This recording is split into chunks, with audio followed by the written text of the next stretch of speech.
Face Watch, Mr. Heavyweight Boxing today. Hey, what's up, man? This is Chris, the Nightmare Ariel, and you're watching Mission Boxing today. Heavyweight boxing fans, what's the deal?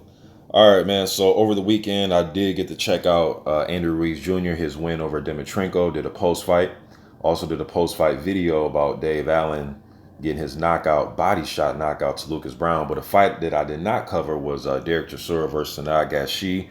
Now, going in, okay, well, first of all, I was going to do a series of these videos, man, but I'm just going to consolidate all these topics into one video. I'm kind of busy today, man, but let's get to this first. All right, so Chisora and Gashi. All right, I thought going into the fight, it was going to be a war based on Gashi's style. We know how Chisora likes to fight, right? You don't have to go looking for him. He'll come straight to you, and he'll try to have a phone booth, bang it out, hooks and uppercuts type of fight, all right? Gashi, it seemed like at first it was going to be that type of fight. Then he kind of just went, his body language was negative, man. He went on a defensive. He was trying to pot shot. We know he likes to switch righty to lefty. He was just trying to pot shot and hold and move. That's pretty much what he did, man. So I'm not sure if he went in there and he felt that power of Chisora and kind of just said, you know what, I don't want none of this shit, man. I just want to move on the back foot and possibly try to do my best impersonation of AJ Caballero. You know what I mean? I'm not sure what he was trying to do, man, but it didn't work. Chisora easily won that fight. All right. So with Derek Chisora, again, I wouldn't mind seeing him fight like the guys like Danny Dubois and Joe Joyce and Nathan Gorman and, you know, Dave Allen. I think that'd be a good one. You know what I mean? So I still wouldn't mind seeing him in those type of fights, or try to test some of the up and coming, you know, European heavyweights that are on the rise. Filip Hrgovic, you know what I mean? So on and so forth. All right. Now, let's move on to the other news, man. We know that Anthony Joshua is looking for a replacement opponent for June 1st. We know Jarrell Miller popped dirty for a few different type of PEDs in his system. All right. So he's popped dirty for a few different PEDs. So he would not be getting a fight. And I know we've spent a lot of time over the last few days, man, focusing on guys who have turned down the fight, right? Like Adam Konowski. Him and his team came out and said they don't want that smoke June 1st. They said sometime down the line, but June 1st is too soon for them. All right. That's according to them. All right. Now, if we go over the history real quick, man, of guys, you know, stepping in, fighting for the heavyweight title on short notice, we can go to every decade and point out different times that this has happened. All right. Let me just do a few examples. OK, and I know a lot of people will say, yeah, but Mr. Boxing, it's different. Whatever. All right. But Burt Cooper stepped in and fought Evander Holyfield at the Omni in Atlanta, literally on like a week's notice. Literally, it was like a week. All right, Vitaly Klitschko stepped in and he took on my man Lennox Lewis. What was it, 12 days notice, some shit like that. So I'm not really trying to hear about fucking 5-6 weeks is not enough time. You're supposed to be ready, all right? Just like Andre Ward said, and I said this on the video last week, man. Andre Ward said something that just hit home for me because it makes so much sense. You turn pro, get in shape one time. Get in shape one time and then just stay in shape the rest of your career, period. All right. Trevor Bryan said something in this interview right here with True School Sports. Shout out to my man, True School Sports. Go sub to his channel. All right. He did this interview on April 21st with Trevor Bryan a couple days ago. And Trevor Bryan said, hey, I'm ready right now. And he even said in his interview, all these other guys saying they got to get ready. I'm ready now. All right. So good to see Trevor Bryan making some noise, man, because sometimes with Trevor, man, you know, with him, it's kind of out of sight, out of mind. Like, I'm glad that he's using his social media platform and he's getting these interviews to say, hey, I'm ready. I'm willing to fight. Because sometimes these guys do not use their social media platforms the right way, man. They'll post like a picture of them walking their dog or some shit, or they might show 20 seconds clip of them hitting the bag in the gym. Man, you got to be on this motherfucker faithfully. At least have somebody in your team that is recording you to get yourself up there and out there, man. Lest fans will forget about you, man. And I cover the heavyweight scene like no other on YouTube. And sometimes I forget to mention his name when I'm bringing up American heavyweights. I'll turn the video off and be like, damn, I forgot to mention Trevor Bryan. Just because I don't hear from the dude. You dig what I'm saying? One step further with not, you know, him not being out there like that. Somebody on Facebook had recorded a few highlights from his fight with BJ Flores. I contacted that guy on Facebook and asked if I can use that highlight clip on my channel, you know, to put it out there, you know, show some highlights. He said, yeah. Me and that guy ended up getting a fucking cease and desist letter from Don King and them saying to take down the video, that it was copyright. I took it down. I was like, look, man, I'm not trying to monetize it. I'm just trying to show some highlights of the dude, man. Like, there's nothing out there on Trevor Bryan, man. But I ended up taking it down. But I kind of shook my head like, well, shit, man. Nobody's even seen the fight. If you wasn't at that fight, you don't know what that fight looked like. You don't know what the highlights look like. Nothing. You dig what I'm saying? So, and it was only like 15-second clip, man.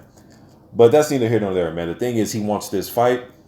He is the WBA interim title holder. You guys know how I feel about these secondary bullshit titles that the WBA has. I think they need to eradicate these fucking titles, man. This interim title and this what's the other one? The WBA regular title that Emmanuel Char has. Both bullshit titles, in my opinion. We all know that Anthony Joshua is the real WBA title holder, right? The fight that I think makes the most sense is Trevor Bryan versus Emmanuel Char. That way they can consolidate both of those titles and pretty much get rid of them, in my opinion. But again, we're looking for a replacement opponent for June 1st. So we're trying to get the best names out there. I know Dillian White has a fight coming up with Oscar Rivas, so he's out he's out of the question. Also, we have Luis Ortiz is out there, right? Now, you guys know that Luis Ortiz is my first option to step in, but that news that came out Friday night, Saturday morning, that Eddie Hearn said they're giving Luis Ortiz team until Tuesday. Today is Tuesday. It's 9:30 a.m. where I'm at Tuesday morning. So I guess we'll give it some time, see what happens throughout the day. But hopefully Luis Ortiz or his team, they come out with the interview for us, the fans, for the public to hear, or at least go on their social media for the public to see and read something, them talking about this Anthony Joshua situation. We need Team Ortiz to step up and just put something out there publicly, not behind the scenes, but publicly, so we all can see it, we all can hear it or read it or whatever it is. All right, so I guess we'll see what happens throughout the day today. All right, but Trevor Bryan says, hey, I'm ready. He's undefeated. I know a lot of fans want to say nobody knows who he is. Well, a lot of people are saying they didn't know who Jarrell Miller was either. All right, so we're not going to play the we don't know who he is game. All right, we can spend a lot of time addressing people that don't want the fight, like Konowski and his team that said that they didn't want it. But I also think we need to shed light on guys who are raising their hand, saying, hey, I want the fight. You know how that kid in class, I think I said this before, but the kid in class, when the teacher asks a question and you got that one kid in class that's raising his hand like, I know the answer. Some of these guys are raising their hand like that kid in class. They want the fight. Whether you think it's a bum fight or nobody know who they are, let's focus on guys that actually want the fucking fight. At least that's what I'm going to do. All right. Andrew Ruiz that you see here, I contacted Andy. He had put something out on his Instagram thanking all the media and people covering him. And I just said, thanks. Then he hit me back. Did you see the message here? He hit me back saying, thanks for always covering me on YouTube. So I tried to send him back something. I tried to send him something the other day, asking him if he and his team are in negotiations with Joshua. Haven't heard from him. All right. I sent that message to him yesterday. I did do an interview with Andy a while ago. It was in preparation for his fight with Joseph Parker. All right. So, as you know, Andy has came out. He's all over social media right now, man. He's doing exactly what he's supposed to do. He's on Instagram, on his Twitter. He's saying that, hey, I want the fight. As you see here, he left this message talking about the fight with him and AJ. Here's another post that he put up here on Instagram. You guys can read it right here. He's all over, man. And that fight with Parker, and I've seen a lot of fans leaving messages under this post that he put up saying, nobody knows who he is. Well, you have to be a fucking casual to not know who he is. He fought Joseph Parker for the WBO title. I thought the fight was a draw. You guys can check my post-fight video. I thought Ruiz versus Parker was a draw. Only thing with Ruiz that I have to complain about is him just not being active enough. All right, but he's active and he wants to fight. He just beat Dimitrenko. A lot of fans say, but he just fought Dimitrenko. Yeah, and he's going to heal, let his face heal up for a couple days, and get right back in the gym. These dudes are warriors, man. This ain't no fucking little league boxing. Like, you know what I mean? Let your little, I'm pretty sure his face probably a little sore. Let that shit heal up, get right back in the gym. According to Andy, he was saying this was in the locker room after the Dimitrenko fight. He came out and said, hey, man, they tell me I'm fighting Joshua. I'll go back to the gym tonight. I'll get back in the gym tonight and start training, all right? So let's stop handling these grown-ass men, elite-level heavyweights, as with kitty gloves, man. You know what I mean? Again, this isn't the first time. Some of you would have been sick growing up in the 30s and 40s when guys were literally, Sugar Ray Robinson and them cats, literally in the 20s and 30s and 40s. Them dudes were literally fighting week after week. Literally. Fight on Friday, The next fight's on Wednesday. The next fight that's on Saturday. That's how they got those 200 and 300 fucking fights in their record. All right. Again, I know this is a new era, new day. All right, but man, come on, man. Let's start treating these dudes like the warriors that they are. Especially treat the dudes that have that mentality that they will fight. It don't matter if I just fought this weekend. I'm ready to fight June 1st. I appreciate that. All right, as a fan.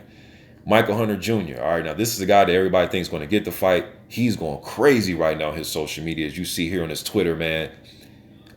He's retweeting a lot of what the fans are saying.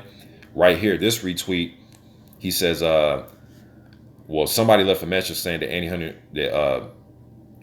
Andy Ruiz and Michael Hunter Jr. fought in the amateurs, and they saying that Hunter stopped him in the amateurs. All right, I don't recall that happening. Maybe it is true, but Michael Hunter did retweet it. Michael Hunter retweeted. He said that Rivas is easy work. He did fight Rivas in the Olympic qualifier. We know that Rivas did make it to the Olympics, and he did beat Kubrat Pulev in the Olympics. That fight's on YouTube. I watched that fight the other day, actually, again.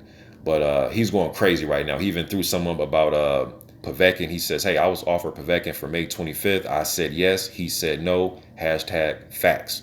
All right, he put something else up too, man. There was another thing that he put up. Yeah, he put up something else saying, hey, man, pretty much in a nutshell, back in the day, in 2007, 2008, 2009, he said that, or at least 2007, 2008, when they were amateurs, he was saying that, hey, man, 2008, I was a super heavyweight. Wilder was the heavyweight, meaning in the amateurs, heavyweight is cruiserweight. Super heavyweight is heavyweight at the pro level, all right?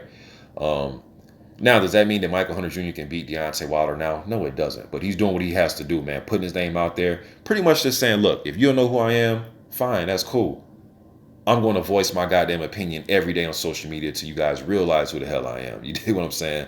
Yes, he did fight Usyk, lost to Usyk, but he had 2 good wins at heavyweight, in my opinion, or at least performances, being able to stop Ustinov, which is a very tough fucking task, all right?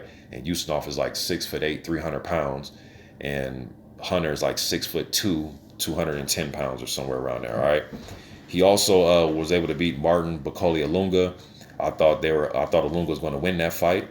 Hunter proved me wrong in that one. You dig what I'm saying? So Ajay Cabello is another name that's being thrown out there. Cabello, his best win is Chisora. He also beat who else did Cabello beat? Redinko. I think those are his 2 best wins, Chisora and Redinko. Okay. But yeah, man, just want to give my quick opinion on all this, man. Michael Hunter Jr., Trevor Bryan, Andy Ruiz Jr., and Derek Chisora, all right? Who would you guys like to see Anthony Joshua face? To me, I like Ruiz's style. He's going to come forward. He's not going to go running from Anthony Joshua. He's going to come forward. He has quick hands.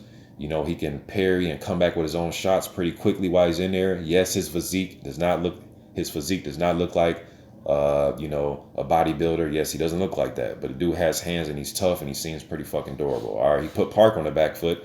Shit, Joshua and Parker both went 12 with I'm sorry, Andy and Joshua both went 12 with Parker. You know what I mean? Trevor Bryan, undefeated, beat guys like Derek Rossi, BJ Flores. Yes, he doesn't have a huge notable name on his resume, but he's willing to step up, man. And that's the important thing to me. And he is technically the WBA interim title holder, all right, if you want to use some facts, all right? And then we have Michael Hunter Jr., all right, who signed with Matchroom, comes from fighting blood. His father was a good fighter back in the day. But hey, man, y'all let me know what you think in the comment section about all these topics, man. I'm gone.